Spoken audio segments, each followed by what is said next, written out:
di Kompas TV.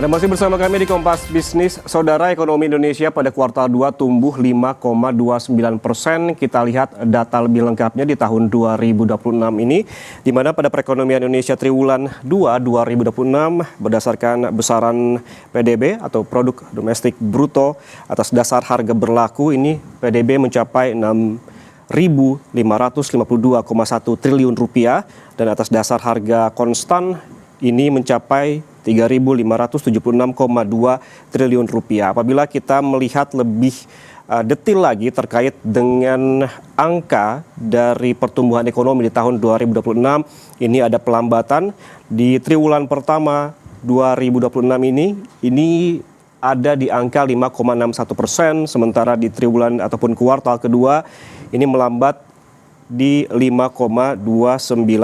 Namun apabila kita tarik lebih jauh lagi pada triwulan 4 2025 ini tumbuh di 5,39%, triwulan 3 2025 di 5,04%, triwulan 2 2025 di 5,12% dan triwulan 1 2025 di 4,87%.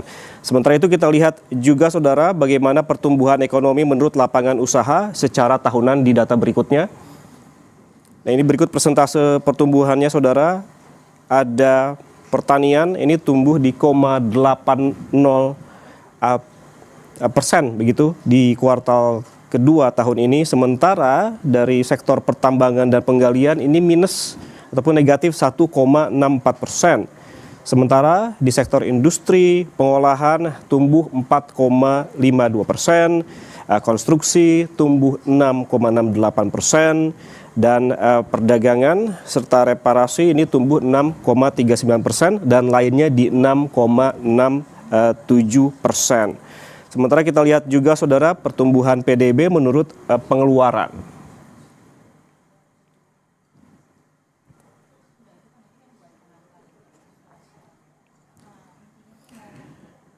Nah, dari sisi konsumsi rumah tangga ini tumbuh 5,06%, ini masih di angka yang sama begitu. Kemudian ada juga konsumsi LNPRT ini di angka 6,93%, dan yang paling mendominasi pertumbuhan ekonomi menurut pengeluaran ada di konsumsi pemerintah sebesar 15,97%. Sementara pembentukan modal tetap bruto di angka 6,87% dan ekspor 4,13% serta impor tumbuh 8,82%. Kalau kita melihat dari sisi ekonomi Indonesia di triwulan 2 2026 yang tumbuh sebesar 5,29% dibandingkan tahun lalu, ini dari sisi produksi, lapangan usaha, pengadaan listrik dan gas ini mengalami pertumbuhan tertinggi sebesar 10,81%. Sementara dari sisi pengeluaran komponen, pengeluaran konsumsi pemerintah mencatat pertumbuhan tertinggi sebesar 15,97%. Saudara, selain itu ada juga kalau kita melihat dari daerah pada triwulan ini juga kelompok provinsi di Pulau Jawa mendominasi struktur dan kinerja ekonomi Indonesia dengan kontribusi sebesar 56,47% dan mencatat pertumbuhan sebesar 5,65%.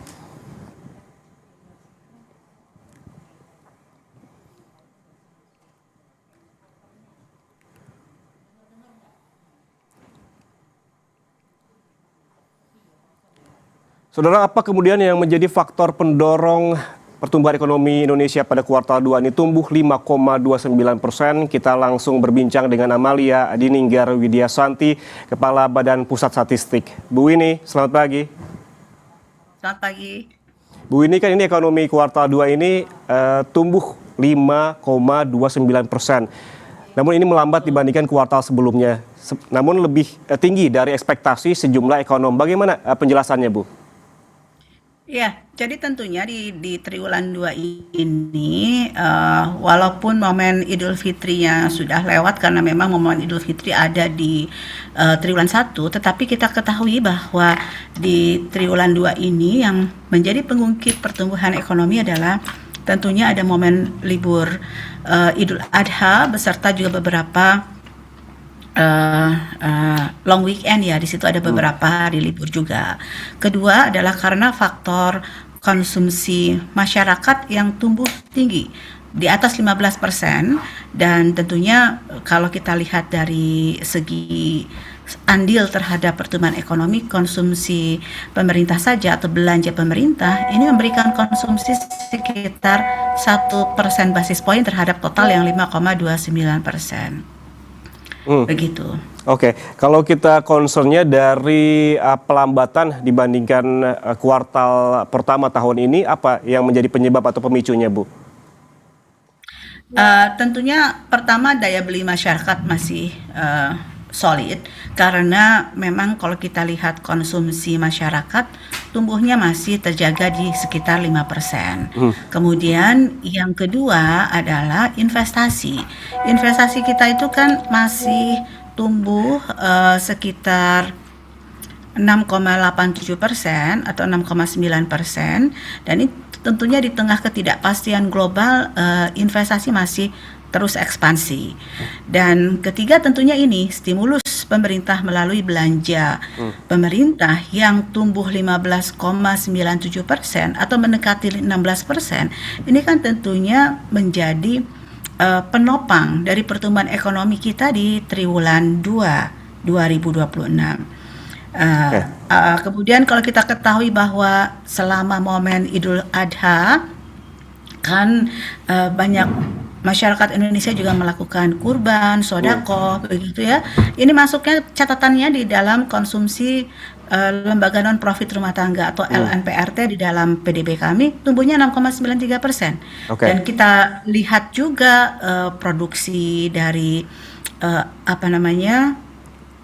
jumlah hewan kurban yang di triwulan 2 itu meningkat sekitar kalau domba itu hampir 18% lebih, kalau kemudian kambing juga tumbuh tinggi dan sapi sekitar 5,6-5,7%. Jadi artinya proses ataupun aktivitas Idul Adha yang juga ditengarai dengan maraknya pemotongan hewan kurban ini terlihat lebih tinggi daripada tahun lalu.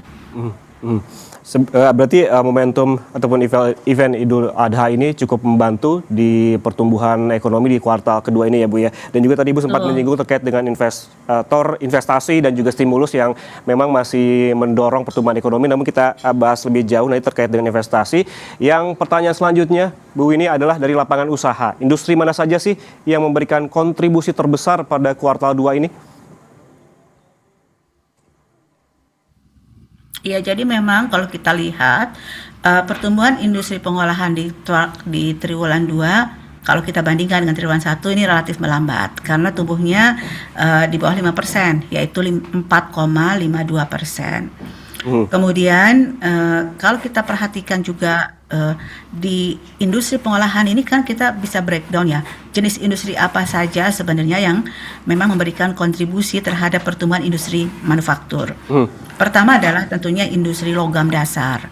Karena kalau kita lihat industri logam dasar ini kan tumbuh pesat karena memang masih adanya ekspansi proses produksi untuk industri hilirisasi berbasis tambang, misalnya nikel, bauksit dan sebagainya. Kemudian yang kedua adalah industri makanan minuman. Industri makanan minuman ini unik karena dia share-nya paling besar dan juga tumbuhnya juga cukup solid, cukup tinggi.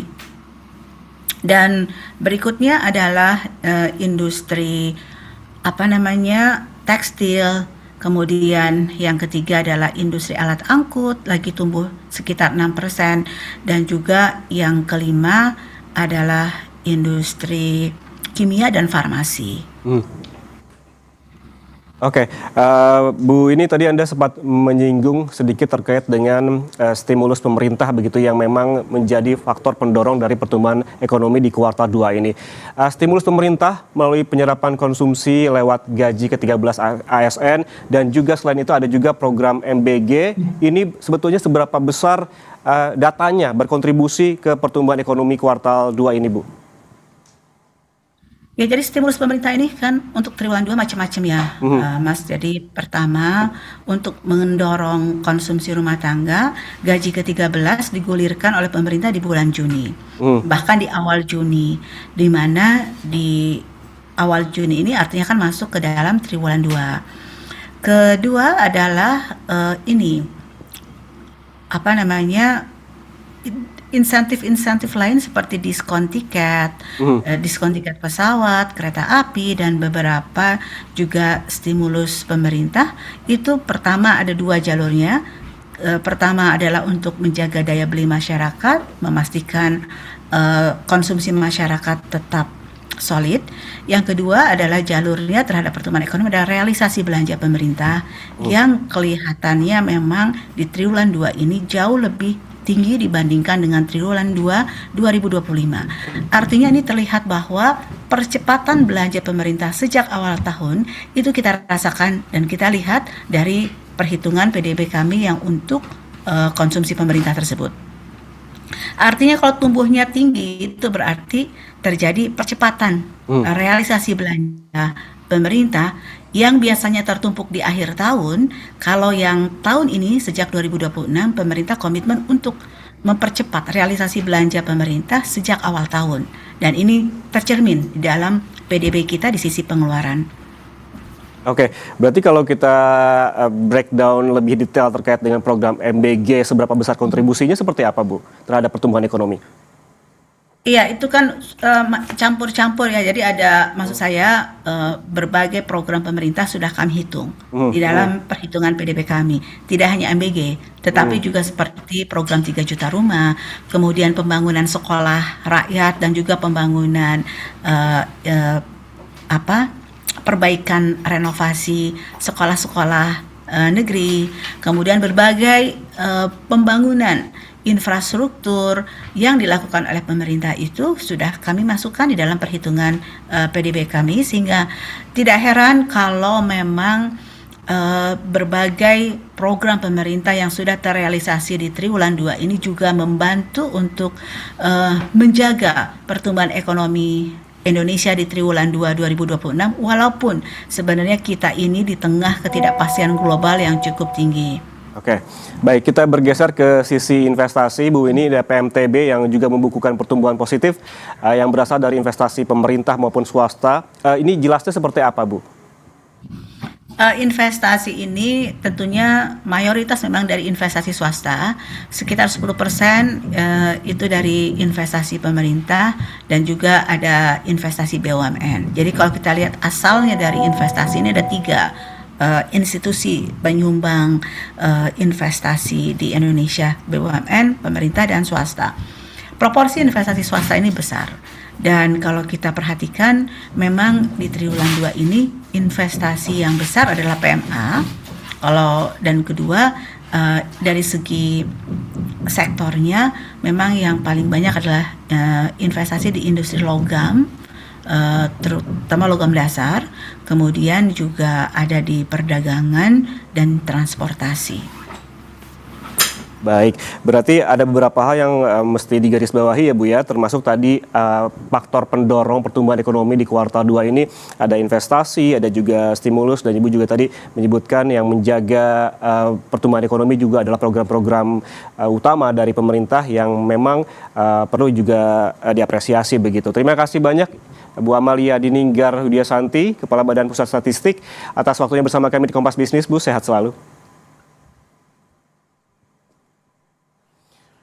Saudara, jangan kemana-mana karena Kompas Bisnis masih akan kembali untuk Anda dengan informasi dari BPS yang mencatat angka pengangguran turun per Mei 2026. Meski demikian, akhir-akhir ini angka